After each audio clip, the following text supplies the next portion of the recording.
What's up, everybody? It's day 3 of Acemas, and I figured it'd be fun to do my nice list for the 2025 year of universes. So this is not going to be necessarily cards I think are strong or good or necessarily even played with. There is one card on here that I'm like, wow, I can't believe I didn't play more of this card this year.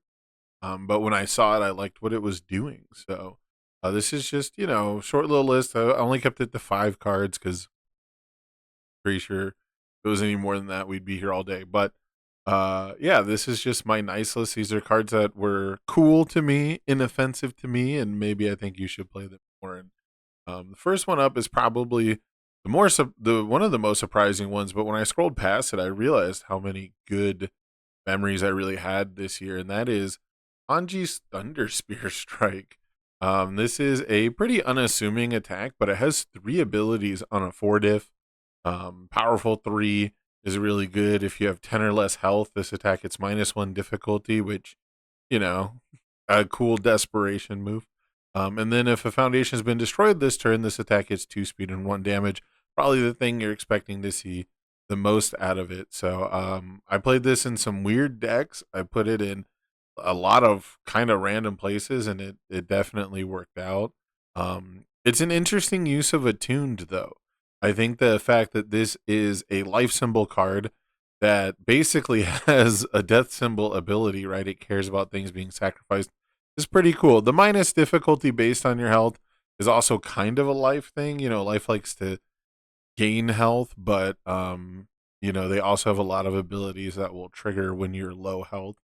So that's pretty cool. Powerful 3, kind of is tacked on there. It's got great keywords. Speaking of powerful 3, the ranged weapon keyword has made this something that I play in a lot of kind of weird decks out there. One of them most notably is Vexalia 1. You can play this on a 3 if you're low health in Vexalia at the end of a string by using the enhanced commit ability. And that means it's pretty much guaranteed. I don't play any 2 checks in my Vexalia deck essentially for that reason. Is that I really, really value the play where I can guarantee a Thunder Spear Strike at the end of a string, as long as I'm low enough health. And even then, still, even if it's not 3, playing as a 4 with the 2 speed and +1 damage is also really good. So I think this card is surprisingly versatile. I flashed it once with a cheerleader in Ibara Shiozaki. That was cool. I didn't win that game. I didn't win, but it did feel really sick to be like, I'm in the year 2025. I'm playing Ibarra from MHA, using Cheerleader from MHA to flash an AOT attack. And I think it was only for 7 damage. I don't think I destroyed anything, but it had the Ibarra stats on it, and it was like the final attack. But yeah, I think this one was really cool. It won Worlds, so that's a feather in its cap. It topped a lot early in the year. I think it definitely fell off, so it didn't become like one of these cards that you're so sick of seeing. It goes great with Storm of Arrows. Storm of Arrows, looking for that ranged weapon pairing. So it ends up in those decks. And yeah, I just think Anji's Thunder Spear Strike, while it is a mouthful to say, I'm not super enthusiastic about having to say it on on commentary at an actual event over and over again. I do think it's got a lot going for it, and I'm not usually like a numbers guy, and this is basically just like a numbers attack, right? So I think including it on my nice list is like my reaching across the aisle, my olive branch here.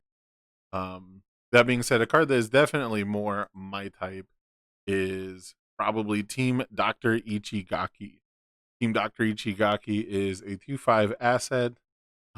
Cancels are cool. What can I say? I think canceling stuff is cool. I think canceling abilities is really nice. I think one of the things that I really enjoyed about UVS at first was I could get sort of the counter spell fix from MTG with every card that has a block modifier. That really felt like it was closer to what counterspell does in MTG, but at the same time, cancels would deny the text, which is really kind of the flavor of the cancels in MTG. It's really kind of weird, right? But it also, obviously depends on which card it is, whether it's a an instant sorcerer or creature. So either way, it's been really neat to me that UVS's system essentially provides two avenues that you have to worry about. You have to worry about the attack actually hitting you by blocking, and you have to worry about what the text on the card is going to do. So I think cancels are cool. I think that it respects the asset hate of the formats. I think if we didn't have really good asset hate, this one could become kind of obnoxious. It is pretty open ended, and it has been used to do some evil in its time. It has been used by like the Deku decks to protect their combos and stuff like that. But having that archetype fleshed out for maybe the first time since MHA was kind of neat. And since even though Deku has two symbols with it, people have kind of moved off of those symbols anyway. So this one doesn't show up a whole lot, but it is a great card to tutor into play. Notably, it has two Tasty Riff symbols. Tasty Riff is going to be leaving pretty soon, and this was one of my favorite cards once I had a couple of counters to build with Tasty Riff, because on the turn that I'm trying to go in and do my thing, having that extra protection, potentially protecting future Tasty Riff abilities was always kind of a priority. There's a lot more ways to kind of trick it and work it into play. It does have one thing that's really interesting about the new era, and I'll probably talk about this a bit more with another card later, is it's very interesting to me how much they are willing to give cards block modifiers and let you block with them, when in the past it feels like they really wouldn't have. And cards with like strong control effects were definitely the top of that list of things that would be balanced around not having a block. And right now with Desperate Plea as an attuned card, that's going to be one where as soon as it rotates, somebody will be like, I should have played that card more, even though I play it all the time. And that's one thing that's actually almost, kind of sad is that there's such powerful, effects like that, and they're still not necessarily keeping up with everything. But I digress. Yeah, cards like Desperate Plea, existing would make me think that cards like Dr. Ichigaki would not have a block modifier at all. So it's really cool that it even does, and that there's multiple ways to tutor into play. There's multiple cards that can do it. It is also a 4-symbol card. So it's a 4-symbol Chad in a world full of the single symbol attuned nerds. It came out in a set where having multiple symbols on a character mattered, right before a set where they made 1-symbol cards. So it is kind of funny that Yu Yu Hakusho Dark Tournament had multiple cards. I think was it Genkai says 5, something like that. So yeah, very cool that it has 4 symbols, meaning you can kind of splash it around in a few more places than your average card would. And it canceled Blitz before it even existed. And that's one of my favorite things about Team Dr. Ichigaki. Probably the most feels good moments for me, the most dopamine hits for me, or when my opponent's going to play a Blitz ability. And while we do have like a card or two that cancels Blitzes now, they're very, very not played. I guess is just the best way to put it. The Ninja Turtles one is pretty good. It's just a 3-diff, it flips. So I think that one's totally playable, but you just don't see it too much. And yeah, this is like one of the first times where I was like, oh, I can interact with this new Blitz thing. We've had the technology this whole time. So I think that one's really, really cool. And then if my opponent is like doing some wacky shit and I don't know what their card does, Team Dr. Ichigaki is one of my favorite things to have in play, because I can just be like, yeah, I'm not reading that. You're gonna reset what to print. No, I'm not reading that. I can do what to cancel. How about I Dr. Ichigaki to cancel? Let's not read your cards. After a long day of playing cards, you're on like, your 7th game at your locals, and your opponent's playing some random Attack on Titan card you've never seen before. It's like a 6-diff. And it's like, well, I'm going to blitz and draw 2 cards and discard 2 cards. And if I discard 2 cards that are the same 2 cards, then, you're going to cry to your mom or something. And, they have a chance to like discard a bunch of loss of consciousness. You're just like, no, not doing that. We're not reading that. So very casual in that way. Very casual use of Team Dr. Ichigaki. So this is one I love putting in every level of deck. Next up, we have United Front. This card is very weird. It's if there's 4 or more card types among cards in your stage, you look at the top 3 cards of your deck, add one of them to your hand, and put the rest back in any order. So this is redonkulous effect. Truly, this is actually a demonstrably powerful effect in universes. This would be a powerful effect in like any game, but this is groundbreaking. This is earth shattering in universes to be able to do this. So having the 4 or more card types limitation is really nice, but it is an insane payoff that is absolutely worth chasing.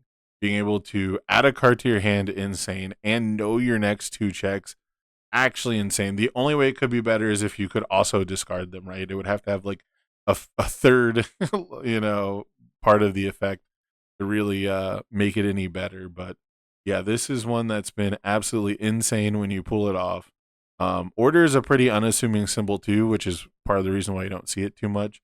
I think Piek decks were doing a really good job because they could play the death attacks and things like that would tutor backups. They didn't mind, playing like Willie Tybers and stuff like that, like good backups. And then you could also tutor your deck for an asset. So you were basically guaranteed to have 3 card types minimum by the end of your first turn. So it's a pretty unassuming symbol that it didn't like pop off and go absolutely insane. But it's also a 5 check on the order symbol. So it's got to give it props for that. We got to give it a round of applause for being a good effect on a 5 check on the order symbol. That basically makes it an auto include, even if you don't have 4 card types in your deck. And then it doesn't flip or remove. And that's one thing I'm really, really happy about is I could see this card being a remove cost, and it would be like worth packing in decks that were already going to be playing assets and backups together, right? But the fact that it's commit means once you establish this board state, you get to enjoy it. You get to have it and you get to enjoy it, and you get to really like have your cake and take your time eating it. And I think that that's really important. And for decks that are going to try to like really put this together, I think that's pretty important. I think they're not going to be the kind of decks that are, looking to rip off their powerful effect and say, okay, this puts you in a lose-lose situation. I don't think it really works like that for this style of effect. So very, very powerful. It's very cool that you get to like actually accrue the advantage over time. And then last but not least, it gets much easier to build around with TMNT's fake assets. So that's been one of the better ways to try and do this, right? Is when you have a card that counts as an asset but can be committed as a foundation. You've got the Mechazoid that's a backup and an asset. If they print any more of these cards, because of the way that Attuned works, if they print any more of these cards that you can easily jam together with United Front, you'll probably see it popping up a whole lot more. But that's been one of the things that there's no order symbol in TMNT, so you got to find like the real Frankenstein pairing. But it's been a little bit easier, if you're playing like some void order shenanigans to get this off. And every time you do it, even if you don't win the game, it feels like your deck did its thing. And that's something UVS has been kind of sorely missing for a lot of its recent history, and maybe most of the time in general. A lot of times it doing its thing is just you successfully playing an attack, and then your opponent blocks, and you're like, all right, well, we did the thing. Speaking of doing the thing, how about you don't do the thing with Nonagon? Nonagon is a very interesting, very simple effect. Response sacrifice after an attack is played, seal it. Of course, Void Attune, that's the sealing symbol. And it's the fair version of Filled with Doubt. That's how I'm going to put this. It is in play, it's unique, it's not a hand trap. You can't get bamboozled by it, you see it coming. So that's why I'm calling it the fair version of Filled with Doubt. It can be blocked with. This goes back to like talking about the Team Dr. Ichigaki thing. In the past, like this kind of effect totally would not have a block. I mean, look at Damnation from the past. Look at Living Pendulum. Look at other ways to shut down and seal attacks. High Seas Adventure, flash an attack, no block at all. So it effects like this, I'm usually used to seeing them maybe have a +3 mid. The fact that it's +1 is really cool, and I think that combines with the unique factor where I don't feel too bad running 2 or 3 Nonagon and actually just seeing it, because that +1 mid block on a foundation on a 5 check, really, really handy. So the fact that it's not only able to even attempt a block, but is very blockable, or very block worthy. I don't know. But you can block with it is very cool. It sacrifices, it can be rebuilt from the discard pile. That's another thing that's really cool. A lot of these effects would be removes, or they might be sacrifices back in a format before you could rebuild it. And again, the attuned part of this means that you'll almost certainly be combining it with another symbol's effects, right? You're combining it with good symbol cards that let you build it. So very cool stuff. I think that's a big reason why I think it's the Turtles daily training, is limited in the way that it is. Because being able to hand trap people with Nonagon would make it very similar to Filled Without, although the timing would still make it not as egregious. But I digress. The fact that it sacrifices and doesn't remove is a part of this for me. It's got awesome art. It's got sick art.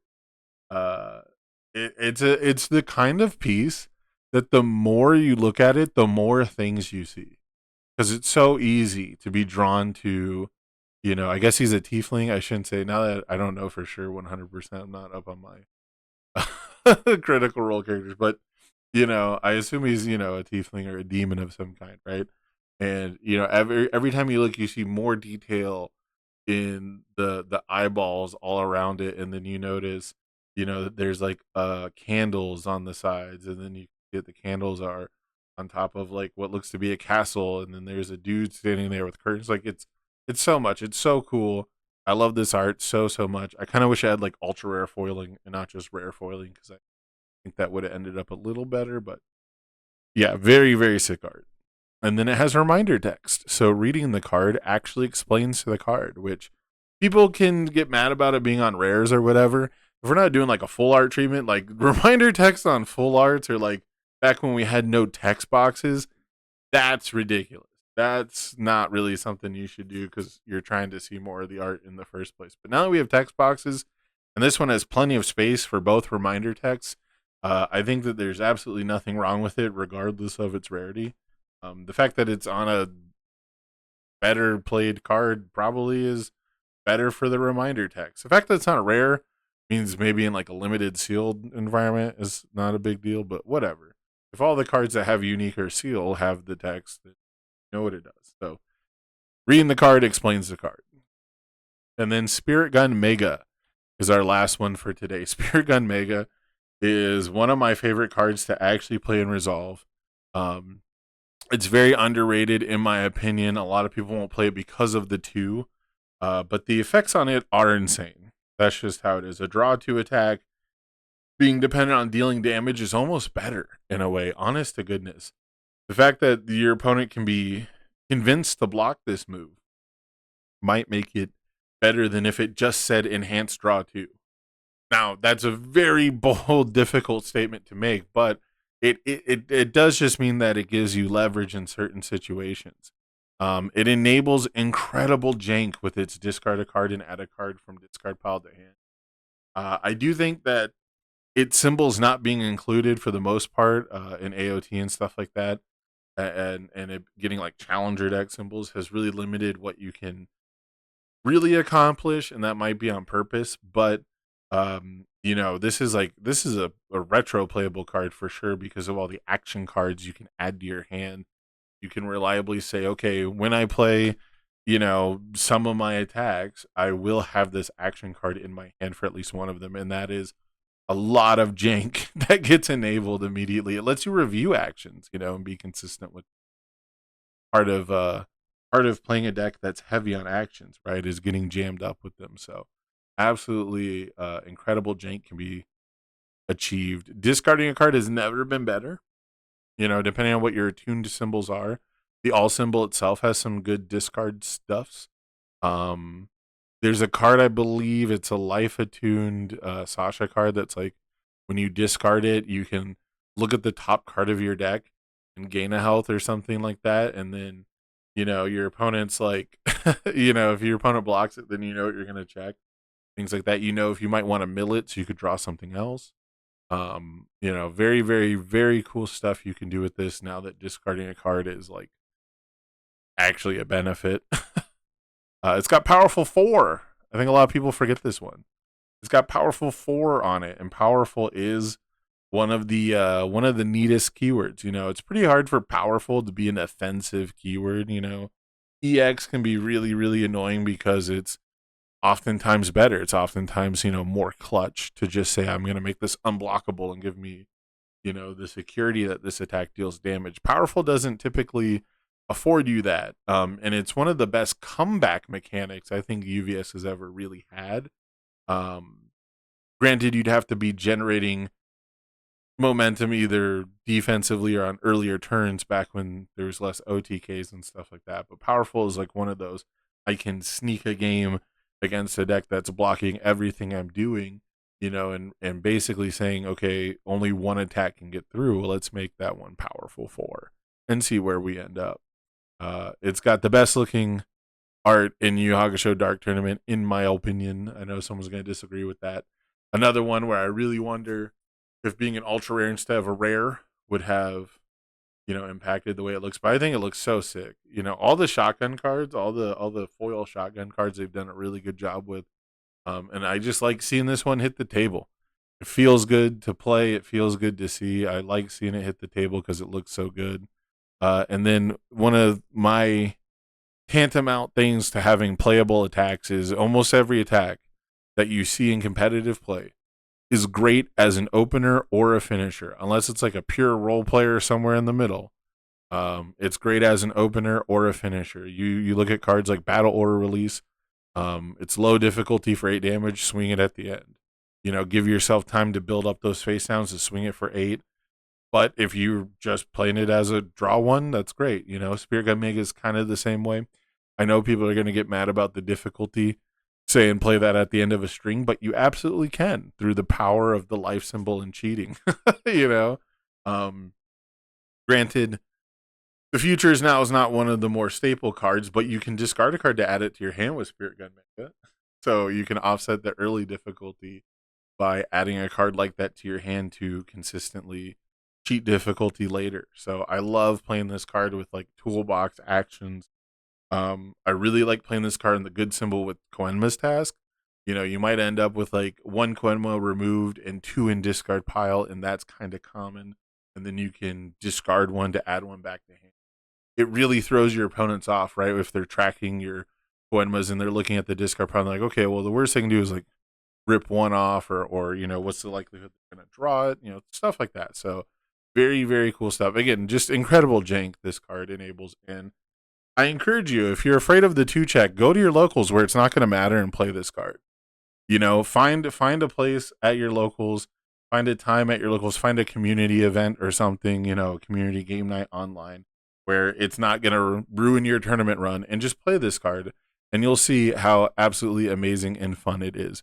And if you think that the nice list was not so entertaining, if you want to see which cards were naughty, then you can join me tomorrow for the 4th day of Acemas as I talk about the 5 naughty cards on my list. But as always, guys, tell me what your nice list looks like down in the comments below. Like, share, subscribe if you haven't already. Every time I say that, like, one person subscribes, so I'm contractually obligated by YouTube to keep saying it. But I love you all. I'll see you in the next one. Peace out.